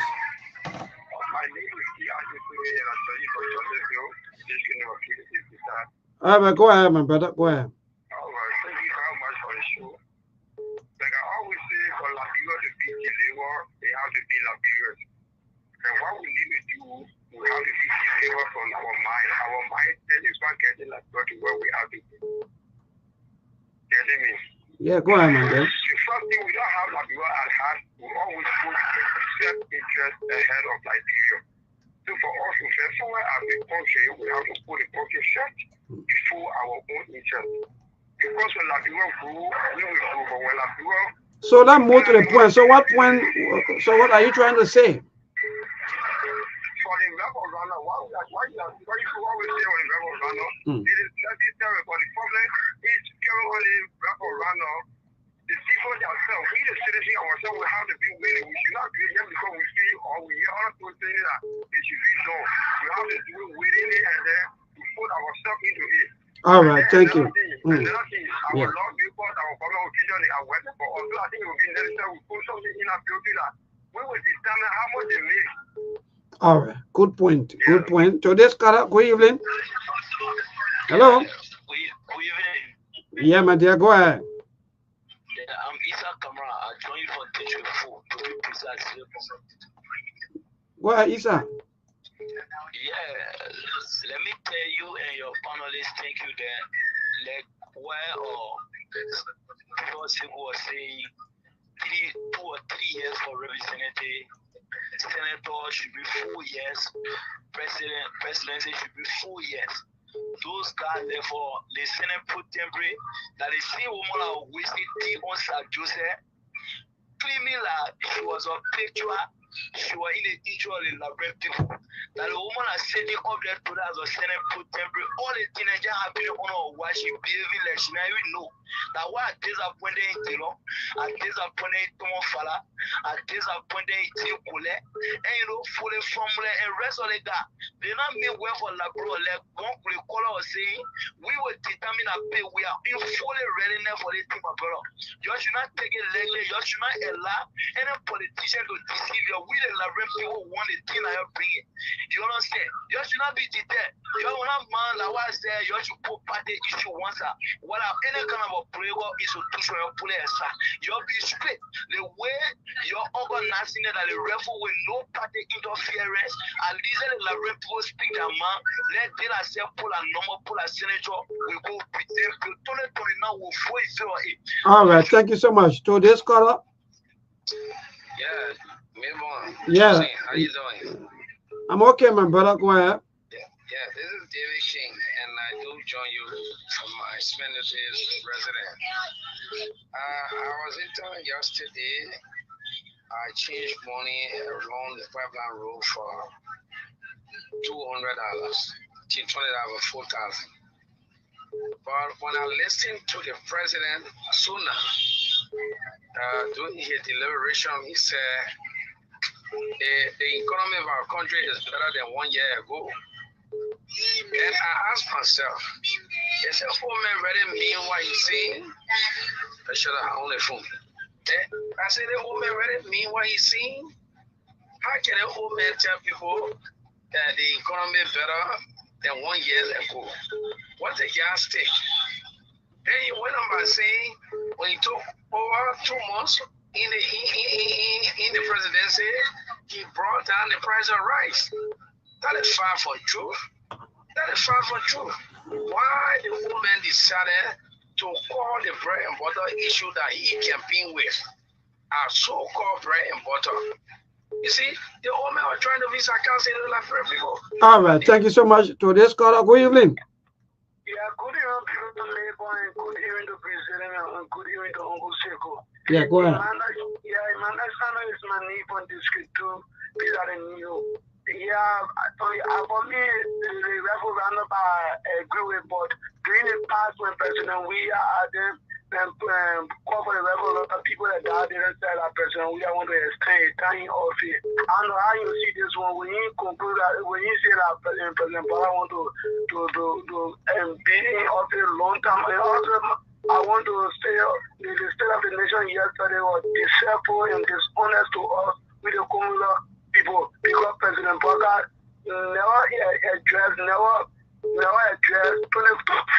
the poverty in Liberia. I'm only data analyst. He said that the first year of President Bola was just 1 year. Then now President Bola is saying that 2024 was better than 2020. Let him know how I approach to the Liberian people. Thank you for the time.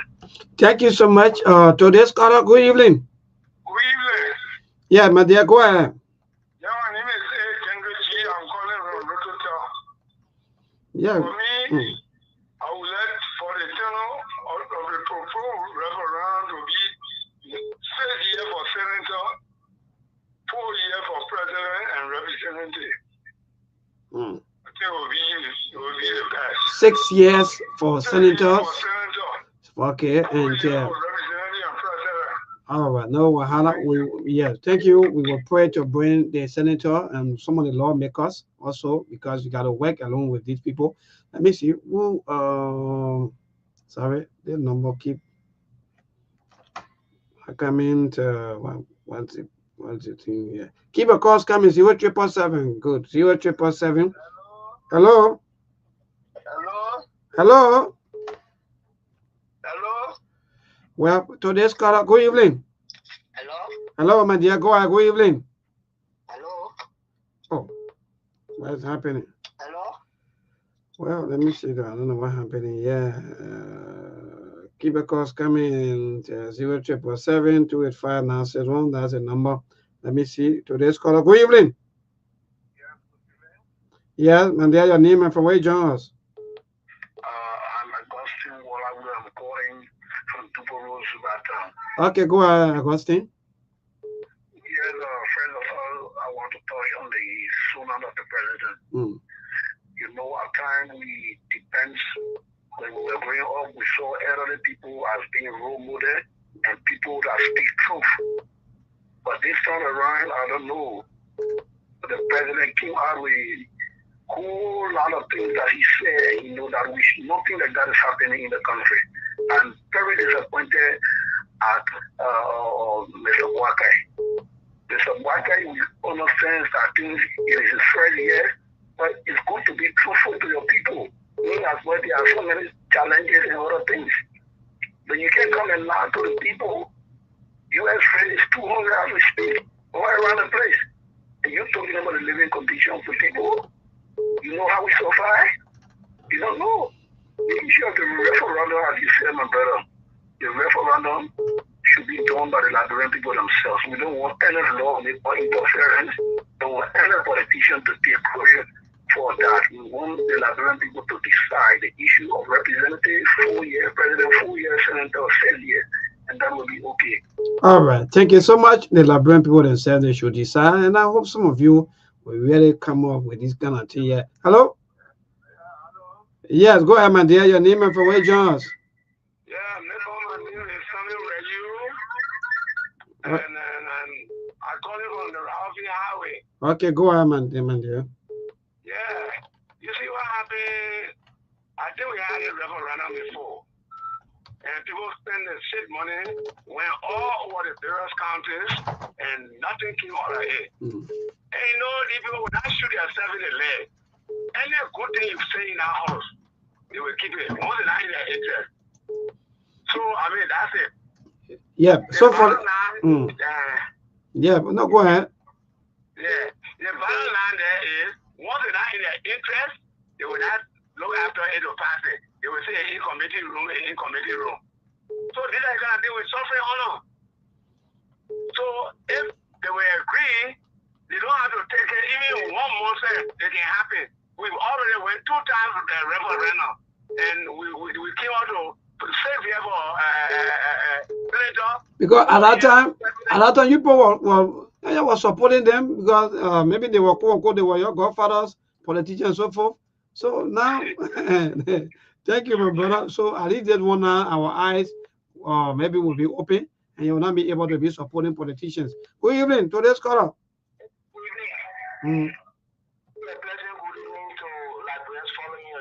I joined you from District 4. And there's a phone call I will evaluation on. And let me also say good morning, not good morning, but good evening to the panelists.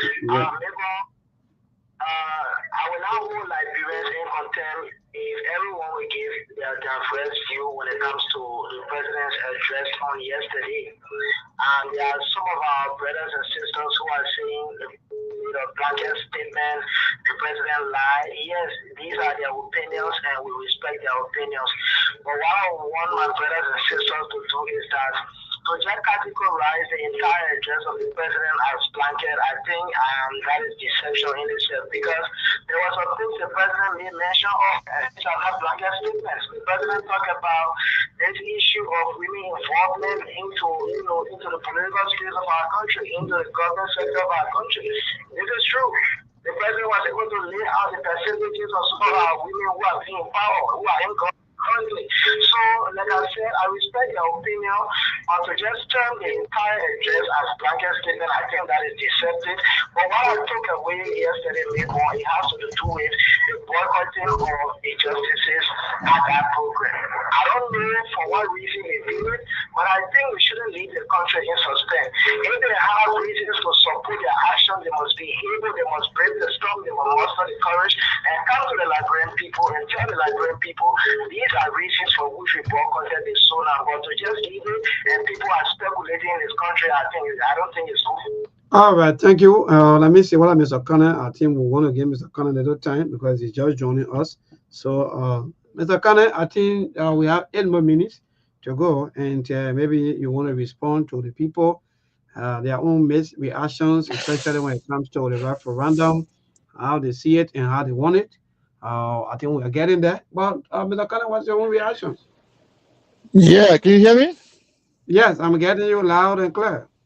Yeah, I'm kind of a little bit busy now, but just quickly to the people of Liberia, I agree with the callers. These people, they are Liberian like us, but we have different take. I'm talking about people serving in government, especially the senators and the representatives. For them, it's all about what goes to their pocket. And for us, we are worried about the future of our country. We are worried about the future of our country. We are worried about our children, and we are worried about their future. For them, they are worried about what goes to their pocket right now. So anything that will emanate from the senator or representatives is going to be politicized. They're going to play a game with it, and it's not going to go anywhere. It will die just like most of the things that can die in the committee room, like one of the callers said. So if the senator is ready, that is well with us. We say we are open to working with everybody. If the senator is ready, let it well. Or we will draft the bill and Liberian people will sign it. I talk about Liberian people, I mean the regular people, common people, people that are suffering, people that are living like strangers in their own country. You know, if it hurts me, Melbourne, to see sometimes Liberians in line for cooked food. Hey man, thank you. like refugees, Liberian, like a refugees lining up for cooked food, and for who? For a stranger, from Jetty. Hey man, our people so heartless, man. It's not supposed to be like that. Food's supposed to be affordable. The money they're stealing every day is supposed to share with the Liberian people so that people can have jobs. Mr. Khan, they have to justify some of the money. So the only way is to go out there, carry media team and say they're not feeding people. But maybe it hurts me and I feel ashamed to see Liberians in Liberia standing in line on food. Just a bunch of prisoners or refugees, homeless people. Hey man, in your own country. And then we want to justify the behavior of those people. So, Melbourne, I want to say thank you to you, for keeping, the show going like you've been doing throughout. And among, hopefully tomorrow I'll be available full time. Wonderful. And we will dig deeper on the president's address to the nation, and we will actually expose some of the lies, line by line, and we will also challenge them to provide clear proof, facts associated with everything that the president said. I mean, Liberian people are not stupid. You can get, bunch of supporters that they call the color brigades. They can come in and debunk everything they would want to say or insult anybody who try to hold the president accountable or the government accountable. But vast majority of Liberians are not stupid. They are the ones living in the situation. They know exactly what's going on. They know how many times they go to bed hungry. They know the Oma, they know how they can suffer to even send their children to school. Yesterday, I saw one video. Women in the market. Hey, man, all one for the president. The woman was saying, all one for the president. Let it bring things price down. The president is not listening to those things. You're not seeing them. You're not hearing them. Are those not Liberians that we call the everyday Liberians, the day-to-day Liberians? People that go to market, whatever they make a profit today, they go and cook that for food. For their kids. They are saying things that are bad. And Joseph Baker had the audacity, the courage. And these are people that can wake up 4 o'clock in the morning, Mr. Khan. Let me get out to you, Mr. Khan. People wake up just to go out there to fetch for dinner. When the people come and tell you how they feel, he said, "Oh, they are seditious." And then later we're talking. Later say, me, I support the president, but I want the president to do. Let the president make sure and let prices come down in the market. How can the woman be saying that you say everything is okay for 1 year ago? So it was very disrespectful, very deceiving, and I'm not surprised. But I think it's good to shine light on it, to enlighten Liberian people that the president lied to the world, he lied to the Liberian people, and was very insulting to say things that are not factually,